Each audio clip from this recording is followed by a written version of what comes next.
बिस्मिल्लाहिर्रहमानिर्रहीम। हम 11th class English most important MCQs कर रहे हैं और अगर ये एमसीक्यूज जो पर्टिकुलर मैंने दिए हैं, आज हम 10 इस वीडियो के अंदर हम 5 जो है वो 2 वीडियोस में करेंगे।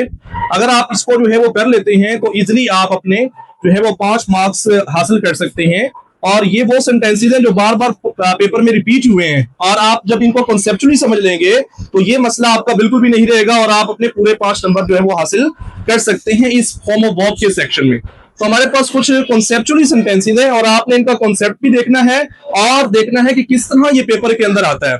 तो सेंटेंस हमारे पास है, no sooner did he his paper then the power broken down. अब यहाँ पर देखें, आपने कॉन्सेप्ट याद रखना है कि जब हमारे पास नो सूनर डिड आए, नो सूनर डिड, जब ये वाला आपके पास वर्ड्स 3 अपीयर हो सेंटेंस के अंदर, तो आपने याद रखना है कि इसके बाद हमने form of verb first choose करनी है और बेस फॉर्म चूज करनी है, यानी विदाउट एस और ईएस। और यहां पर जब भी हमारे पास नो सूनर डिड आएगा तो हमने first form of verb choose करनी है।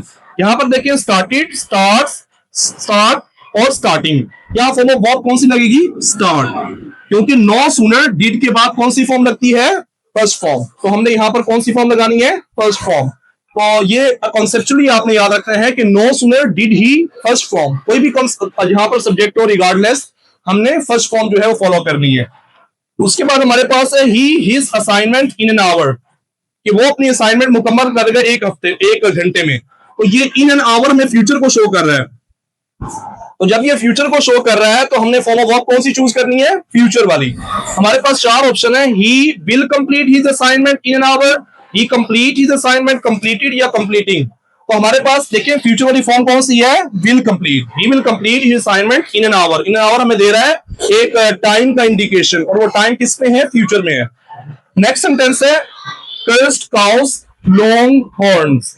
अब यहां पर देखिए, कर्स्ड काउस, काउस आपका एक प्लूरल सब्जेक्ट है, प्लूरल नाउन है, तो उसके साथ हम जो है वो हैज यूज नहीं कर सकते, आर भी यूज नहीं हो सकता, क्योंकि पोजेशन शो करनी है। और ये एक जो है वो मुहावरा है, बोला जाता है कि कर्स्ड काउस लॉन्ग हॉर्न्स, कि जो है वो मलऊन किस्म की गायें होती हैं, उनके जो सींग होते हैं वो लंबे होते हैं। तो यहां पर देखें बेटा, कर्स्ड काउस, कर्स्ड काउस के बाद हमने हैव चूज करना है।